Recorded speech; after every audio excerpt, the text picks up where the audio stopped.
Bismillahirrahmanirrahim. Assalamualaikum warahmatullahi wabarakatuh. Alhamdulillah anda bersama dengan saya Ismail Faris dalam Assalamualaikum Subuh. Kita bersiaran secara langsung di studio penyiaran TV Al-Hijrah. Hari ini 2 April 2024 bersamaan dengan 22 Ramadan 1445 Hijrah. Alhamdulillah hari ini dah hari yang ke-22 dah dalam bulan Ramadan. Malam ni masuk malam yang ke-23 dalam bulan Ramadan, malam-malam ganjil. So hari ini perlu kita menambahkan lagi ibadat kita pada Allah Subhanahu Wa Taala, sebab inilah finalnya. Ya, inilah yang Nabi sebutkan bahawa untuk kita mencari malam Al-Qadar itu pada 10 malam akhir di bulan Ramadan. Insya-Allah mudah-mudahan tercapai matlamat kami di TV Al-Hijrah, itulah sama-sama bina syurga di rumah dan bina rumah di syurga agar kita dapat masuk ke dalam syurga sekeluarga insya-Allah. Okey, kita nak bicara berkaitan dengan kejar pahala infak di akhir Ramadan. Bertepatan dengan kita punya misi untuk mencari Lailatul Qadar di akhir Ramadan yang 10 ini. Mudah-mudahan dengan apa yang kita amalkan, apa yang kita lakukan, Allah terima sebagai amal saleh dan juga pahala buat kita, dan Allah turunkan rahmat pada kita insya-Allah. Okey, nak mengupas tajuk kita pada pagi ini, kita bawakan kepada anda ahli panel yang tidak asing lagi dengan kita di TV Al-Hijrah, iaitu Al-Fadhil Ustaz Nazri Abbas, merupakan duta Yayasan Mihrab. Assalamualaikum Ustaz. Waalaikumsalam Ustaz Izmir. Khabar sihat? Alhamdulillah baik. Macam mana Ustaz kita punya Ramadan akhir ni? Kena tambahkan apa lagi Ustaz? Kita kena tambah macam-macam kebaikan. Masya-Allah. Untuk nak mencapai itu ya, matlamat kita sebenarnya Lailatul Qadar itu insya-Allah. Ya, insya-Allah. Ustaz, berkaitan dengan topik kita lah, mungkin kita nak berkupas berkaitan dengan kejar pahala infak di akhir Ramadan ni Ustaz. Mungkin Ustaz boleh ceritakan sikit tentang topik apa dia maksud kejar pahala infak di akhir Ramadan Ustaz, silakan. Okey, terima kasih Ustaz Izmir dan kepada semua penonton-penonton TV Hijrah yang dikasihi sekalian, yang setia bersama TV Hijrah, yang sentiasa mencari ilmu tak habis-habis. Lagi-lagi bulan Ramadan ni sebenarnya menuntut ilmu satu benda sangat digalakkan. Jadi orang-orang yang beramal tanpa ilmu tertolak amalan dia. Jadi sangat bagus sebenarnya bila kita duduk santai-santai kat TV lepas solat subuh, kita tengok untuk menambah lagi input dan kita punya kebaikan diri insya-Allah. Jadi bila kita sebut tentang kejar kejar pahala ataupun kejar apa yang kita nak kejar bulan Ramadan ni melalui infak. Jadi kalau kita sebut kejar, perkataan kejar ni dia sangat sinonim dengan kalau orang mula berlari. Biasa kita ada awal Ramadan, ada fasa pertengahan, ada fasa yang hujung. Awal kita rahmat, yang pertengahan pengampunan dosa, yang ketiga pelepasan daripada api neraka. Tapi di hujung ni kita nak ajak semua penonton untuk kita mengejar. Fastabiqul khairat, kita berlumba-lumba buat kebaikan. Orang yang mengejar ni dia tidak duduk statik satu tempat. Dia tidak duduk dengan santai-santai, tapi dia akan mencari-cari peluang bagaimana boleh mencapai di titik terakhir supaya dia menjadi juara. Jadi maknanya dia nak kena kejar ni, maknanya banyak benda dia kejar. Kalau kita tengok pada bulan Ramadan ni, sebenarnya Allah bagi package untuk kita menjadi orang bertakwa. Banyak package ni. Ada package Quran, ada package salat, ada package tarawih, ada package infak, package puasa, macam-macam. Jadi sebenarnya Allah bagi tahu, Allah nak bagi kita masuk semua pintu-pintu kebaikan ni, yang kalau kita katakan ada pintu-pintu syurga, kita nak masuk syurga pada semua pintu. Macam mana Sayyidina Abu Bakar As-Siddiq, macam mana para sahabat radhiyallahu alaihim terdahulu. Mereka ni tak boleh orang kata relax. Tengok satu kebaikan, kalau dia tengok orang lain buat kebaikan, dia pun nak tiru. Kan kalau tengok dalam infak ni lah Ustaz Izmir, jaguh ni kalau di kalangan para sahabat Sayyidina Abu Bakar. Masya-Allah. Sayyidina Abu Bakar As-Siddiq ni dia sebenarnya setiap hari diinfak. Kalau kita tengok dalam sejarah, Sayyidina Abu Bakar ni bila ditanya apa yang tinggal dalam infak dia tu, dia hanya tinggal Allah dan Rasul. Satu contoh yang menyebabkan kita rasa malu. Kita pun tak mampu sebenarnya nak buat macam para sahabat. Lagi-lagi Sayyidina Abu Bakar lah. Kalau iman dia ditimbang, kita ni semua kalah lah kan. Jadi kita nak kejar ni, maksudnya kita tak boleh di hujung ni tak boleh relax lah. Tak boleh santai-santai, tak boleh nak pergi makan je, tak boleh pergi sibuk cari baju raya. Kita kejar, cari sekarang apa peluang yang kita boleh buat untuk dekat pada Allah. Salah satunya infak. Kenapa infak? Sebab amalan ni syaitan tak suka. Syaitan tak suka. Jadi kita perlu infak supaya kita nak cantas sebelum dia keluar besok daripada ikatan. Kita nak sekat habis dengan amalan yang paling dibenci oleh syaitan, iaitu infak. Masya-Allah. Syaitan pun tak suka untuk kita infak ni Ustaz. Maknanya sebelum syaitan keluar, baik kita infak cepat. Macam tu maksudnya. Okey Ustaz, tadi mungkin kita boleh cerita kepada penonton-penonton kita, kenapa penting sangat untuk kita nak mencari amalan, lebih-lebih lagi berinfak ini di hujung-hujung akhir Ramadan ni Ustaz? Baiklah, kalau kita tengok dalam hadis yang lain, Nabi ada sebut amalan anak Adam ni akan terputus, kecuali 3. Jadi itulah yang amalan yang syaitan tak suka tu. Salah satu daripadanya sedekah jariah. Jadi kenapa kita nak mengejar? Sebabnya kalau kita di bulan lain Allah bagi amalan tu pahalanya contohnya 10 kali ganda, di bulan Ramadan tak sama. Jadi sebagai seorang yang bijak dalam buat investment, kita tentu fikir takkanlah kita nak rugi bulan Ramadan ni. Takkan 10 kali gandanya, mungkin nak 100 kali ganda dan umur kita pun tak panjang. Jadi dengan sebab infak tu jadi asbab kemungkinan Allah hadiahkan kita satu malam yang lebih baik daripada 1000 bulan, iaitu malam Lailatul Qadar. InsyaAllah. Itu yang ada di akhir Ramadan. InsyaAllah. Maknanya kena cari jugalah macam mana keadaan sekarang. Tapi cari, ada orang dia cari-cari Ustaz, dia cari pokok sujud Ustaz. Dia cari juga tu kan. Okey Ustaz, mungkin kalau kita kata boleh cerita tentang Nabi SAW punya sifat sikit, dermawan, macam mana Nabi berada dalam bulan Ramadan menginfakkan hartanya. Mungkin kita nak dapat contoh daripada Nabi SAW tu sendiri Ustaz. Ada satu hadis daripada Imam Bukhari yang diriwayatkan oleh Sayyidina Ibn Abbas radhiyallahu anhuma, cerita tentang Nabi ni infak, katalah bukan Ramadan je. Tiap-tiap hari. Kadang-kadang kita tengok Nabi tak nak ada satu pun lauk dekat rumah kan. Apa barang kat rumah semua Nabi agih. Tapi bulan Ramadan ni Nabi lebih kencang daripada angin yang deras. Itu Nabi Muhammad SAW di bulan Ramadan. Maknanya kalau kita nak tiru bulan Ramadan ni, kalau kita biasa RM1, bulan Ramadan kita bagi lebih. Kalau kita buat sedekah pagi je, bulan Ramadan kita tambah sedekah tengah hari, sedekah petang, sedekah malam. Tambah lagi. Begitulah insya-Allah. Maksudnya tambahkan lagi banyak-banyakkan sedekah pada hari-hari kalau kita nak tirulah yang lain. Ya betul. Ustaz, mungkin tips kita di hujung ni sebelum kita nak berhenti rehat berkaitan dengan macam mana nak bagi semangat pada kita untuk nak sentiasa istiqamah dalam bersedekah. Kadang-kadang berat Ustaz. Kita ni nak keluarkan ni kadang RM10 berat, RM50 berat, RM1 pun kadang-kadang berat Ustaz nak sedekah. Tu mungkin ada tips daripada Ustaz untuk nak istiqamah dan juga boleh ringankan. Salah satu motivasi. Kita ni suka minta pada Allah kan. Jadi kalau nak mustajab doa kita tu, kita infak. Masa kita infak tu, kita doa sekali. Kita minta, ya Allah ampunkan dosa kita, angkat segala musibah, penyakit kita, Allah mudahkan segala urusan hidup kita. Masa kita infak tu, doa tu jadi lagi tajam berbanding kita doa saja. Sebab masa tu kita dah buat satu hablum minallah, kita dah buat hablum minannas. Kita dah angkat semua selfish dalam diri kita dan kita serahkan pada Allah supaya Allah nilai dan Allah kabulkan hajat kita. Itu salah satu daripada cara untuk kita motivasi supaya kita rajin nak berinfak. Sikit-sikitlah kan, lama-lama jadi bukit. Masya-Allah. Okey Ustaz, bila cerita tentang sedekah ni ialah benda yang kita tahu dia akan berterusan pahalanya sampailah ke hari akhirat nanti kan insya-Allah. Maksudnya kalau kita dah meninggal pun pahalanya akan berterusan. Tapi kita nak tahu juga berkaitan dengan apa yang kita boleh infakkan pada pagi ini, kat mana kita nak infak insya-Allah. Tapi kita nak berhenti seketika, kembali selepas ini dalam Assalamualaikum Subuh.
Allahul Hakim yang maha bijaksana.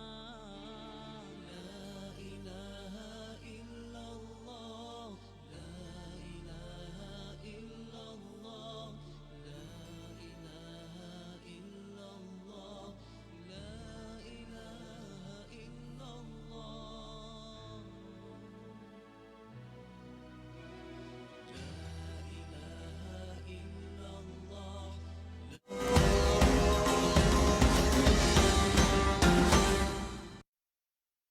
Tahukah kita kuasa infak antara rahsia yang sukar dijangkaui akal manusia Kerana apa pun yang kita infakkan, sudah semestinya Allah Subhanahu Wa Taala akan menggantikan dengan rezeki dan pahala yang kita tidak sangka-sangkakan.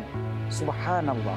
Ayuh mulakan amalan infak ini dengan berinfak dan berwakaf kepada kempen membina aset Islam oleh Pertubuhan Mihrab sekarang. Ketahuilah, dana kempen membina aset Islam oleh Pertubuhan Mihrab ini bukan sahaja disalurkan untuk pembinaan semula Masjid Nurul Islamiyah Sungai Choh, Rawang, tetapi infak anda ini juga akan disalurkan kepada pembinaan dan pengurusan Ma'had Tahfiz Sains Fatimah Az-Zahra, Gombak. Masya Allah, kita berinfak untuk Pertubuhan Mihrab ini bermakna kita telah memudahkan urusan mereka membina rumah Allah serta sebuah tahfiz yang bakal melahirkan lebih ramai generasi hufaz. Maka ayuh kita berinfak dan berwakaf kepada kempen membina aset Islam oleh Pertubuhan Mihrab sekarang. Semoga Allah kurniakan rezeki berlipat kali ganda di dunia dan pahala yang mencurah-curah di akhirat kelak. Berinfaklah sekarang.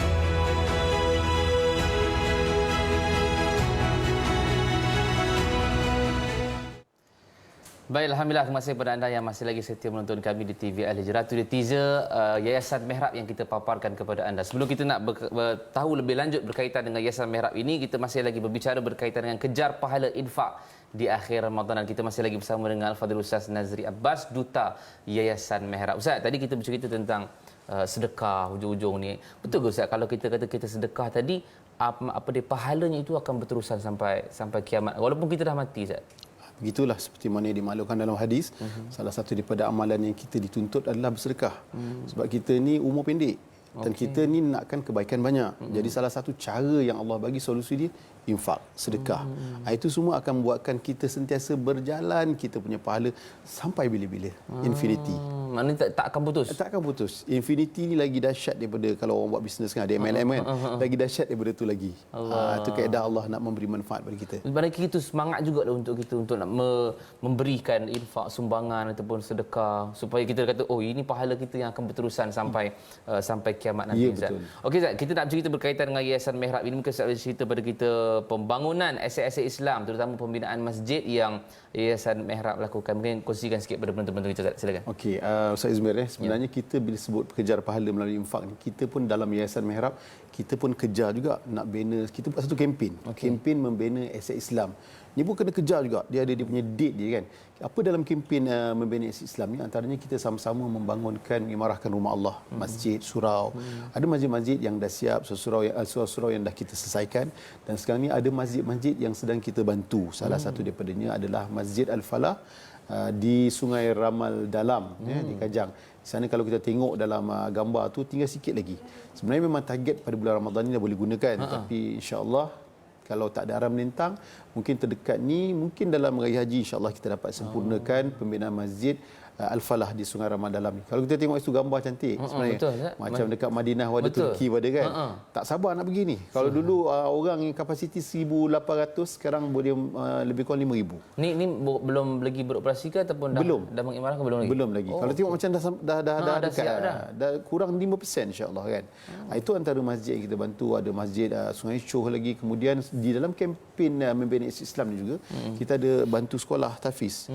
Kita ada bantu contohnya asnaf-asnaf di belah Sabah, lepas tu kit jenazah dan juga beberapa hal yang berkaitan dengan pendidikan. Kita ada sponsor pelajar-pelajar untuk belajar di Ma'had Tahfiz dan sebagainya. Jadi ini dikatakan kempen untuk membina Islam. Kita nak sebenarnya bukan sekadar infrastruktur ya, tapi orang-orang yang mengendalikan aset ni siapa? Kita lah. Itu kita nak bangunkan syakhsiah yang bakal menjadi khalifah di akhir zaman, yang boleh menjadi orang-orang yang salihah, muslih dan muslihah insya-Allah. Macam Yayasan Mihrab ni sendiri Ustaz, adakah dia maksud tadi Ustaz sebut masjid dengan sekolah dan seumpamanya, ataupun ada lagi bantuan-bantuan lain yang diberikan oleh Yayasan Mihrab? Ada. Setakat ni kalau kita tengok apa yang kita buat, kita ada beberapa tempat kita melihat kepada keperluan. Contohnya di Sabah bila kita pergi, kita ada tengok ada keperluan untuk buat satu bangunan yang untuk dijadikan tempat pendidikan. Sana masya-Allah keadaannya sangat dhaif. Jadi kita rasa terpanggil untuk kita cuba buat satu bangunan yang sesuai untuk anak-anak dalam pulau itu, buat majlis ilmu. Jadi itu antaranya lah yang kita cuba usahakan yang semampu mungkin, insya-Allah. Macam untuk Ramadan ni Ustaz sama juga. Ada Ramadan ni mungkin ialah bantuan-bantuan kepada orang yang memerlukan seperti anak-anak yatim ke ataupun ada ke Ustaz? Alhamdulillah, baru ni kita pergi dengan Hijrah Prihatin di Perlis. Selama beberapa hari kita santuni beberapa ratus orang keluarga di kalangan asnaf. Kita bantu pelajar-pelajar untuk meriahkan hari mereka back to school, dan juga kepada anak-anak yatim yang kita raikan di Belah Gombak apa semua. Ini semua antara kita punya usaha-usaha lah untuk kita kejar juga pahala. Bukan penyumbang-penyumbang saja, tapi kita di Yayasan Mihrab sendiri sedang berusaha untuk mengejar pahala di hujung Ramadan, insya-Allah. Masya-Allah. Tu sebab bila mana kita dengar cerita-cerita daripada, yalah masa Ustaz sendiri cerita pasal Yayasan Mihrab ni banyak berikan bantuan bagi apa semua tu. Itu sebenarnya lorong-lorong untuk kita juga nak sama-sama menyumbang kepada orang yang memerlukan, nak pula masjid dan juga sekolah ataupun orang yang memerlukan ini. Mungkin Ustaz boleh cerita juga kepada macam mana kita nak menyalurkan sumbangan kepada Yayasan Mihrab ini untuk yang diberikan bantuan kepada mereka, Ustaz. Silakan. Sekarang ni Ustaz Izmir, nak masuk syurga senang je. Kalau tengok kat kaca TV anda, situ ada QR code. Kita boleh scan pakai handphone je. Kat rumah tu kan, daripada TV tu dah boleh dah scan. Kat situ ada keluar maklumat aktiviti Yayasan Mihrab di mana nak sumbang, dan kita ada bentuk satu My Istiqomah. Jadi mereka-mereka yang nak istiqomah ni, dia boleh scan juga kat situ, dia boleh layari dia boleh ambil pakej serendah RM30 sebulan. Maknanya setiap bulan dia akan dideduct dia punya amount yang dia pilih untuk dia istiqamah berinfak melalui Yayasan Mihrab. Jadi Yayasan Mihrab semua ada maklumat dia dekat kaca TV anda, dan juga boleh juga kat situ kalau kita tengok website, Instagram, program-program dan juga aktiviti Yayasan Mihrab, semuanya dah ada di hujung jari anda untuk anda tahu. Okey.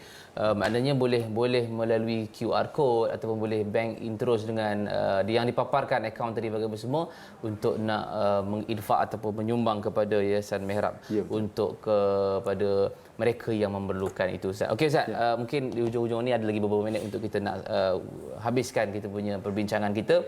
Bagaimana untuk nak dapatkan semangat untuk kita nak dapatkan infak kepada teruskanlah amalan-amalan soleh kita di hujung-hujung Ramadan ni, Ustaz, akhir Ramadan ni. Mungkin Ustaz boleh uraikan sikit. Jadi saya nak ajak kepada kita semua, termasuk diri saya, mari kita sama-sama betulkan niat.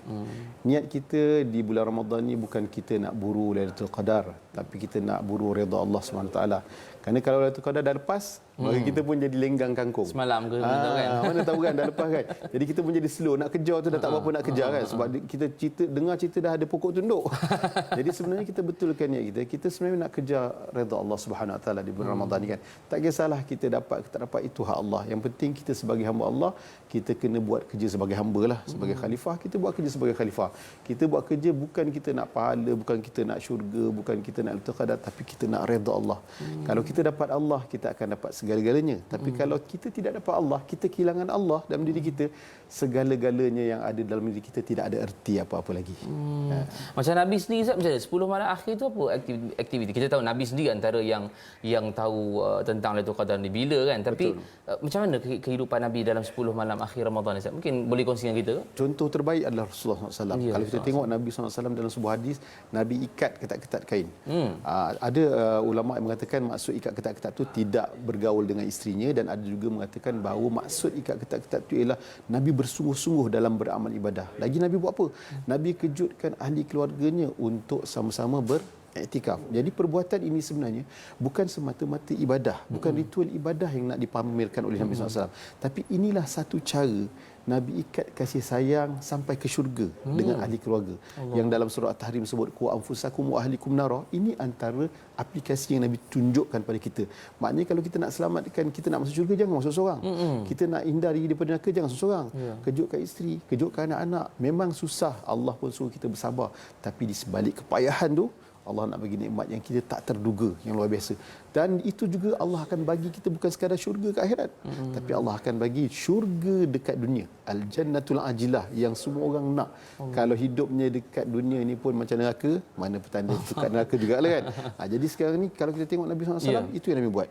Kita ketatkan kain sungguh-sungguh, kita iktikaf habis-habis, kita ajak keluarga kita untuk berinfak dan juga untuk buat apa saja ibadah yang boleh mendekatkan diri kita kepada Allah SWT, insya-Allah. Mungkin juga ada orang yang di hujung-hujung Ramadan ni Ustaz, dia memilih-milih untuk nak buat amalan-amalan bagi bersemakan, ataupun dia boleh buat apa saja yang dia nak ke, ataupun ada pengkhususan pada malam akhir Ramadan ni Ustaz kita nak buat amalan. Seperti mana kita tahu dalam akhir bulan Ramadan ni, kalau ibadah-ibadah sunat ni apa yang kita nak buat saja boleh. Tapi kita kena faham ada ibadah yang terikat dengan waktu. Contohnya tarawih.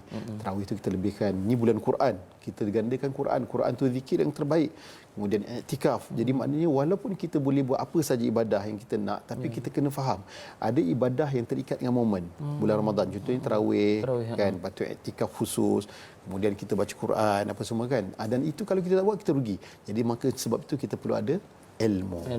Subhanallah. Okey Ustaz, di hujung ni tinggal 1 minit lagi untuk kita nak habiskan kita punya perbincangan. Mungkin kata-kata akhir daripada Ustaz untuk penonton-penonton kita teruskan menginfak kepada Yayasan Mihrab dan juga amal-amalan yang kita buat untuk di akhir-akhir Ramadan ini untuk kita mencapai Lailatul Qadar ataupun takwa yang Allah Subhanahu Wa Taala berikan. 1 minit Ustaz, silakan. Jadi akhir kalam kami daripada Yayasan Mihrab ucapkan jutaan terima kasih kepada semua penyumbang. Teruskan istiqamah menyumbang melalui Yayasan Mihrab dan insya-Allah kita akan uruskan amanah-amanah yang sebaik mungkin supaya kita semua dapat sama-sama fastabiqul khairat, berlumba-lumba buat kebaikan dan sama-sama kita dapat masuk syurga Allah dengan redha Allah SWT dan terhindar daripada murka Allah dan neraka Allah, insya-Allah. Insya-Allah. Subhanallah, itu dia kata-kata yang diberikan oleh Al-Fadhil Ustaz Nazri Abbas berkaitan dengan kata-kata semangatlah, kata-kata semangat untuk kita di hujung akhir Ramadan ini, sebab belum tentu kita boleh dapat Ramadan pada tahun hadapan Ustaz. Sebab tahun ni Allah bagi kita peluang untuk masuk Ramadan, itu mungkin tanda Allah nak terima amal-amalan kita dan juga taubat kita pada Allah Subhanahu Wa Taala. Insya-Allah kita nak ucapkan terima kasih kepada Al-Fadhil Ustaz Nazri Abbas merupakan duta Yayasan Mihrab atas perkongsian ilmu dan juga perkembangan terkini berkaitan dengan kempen membangunkan aset-aset Islam.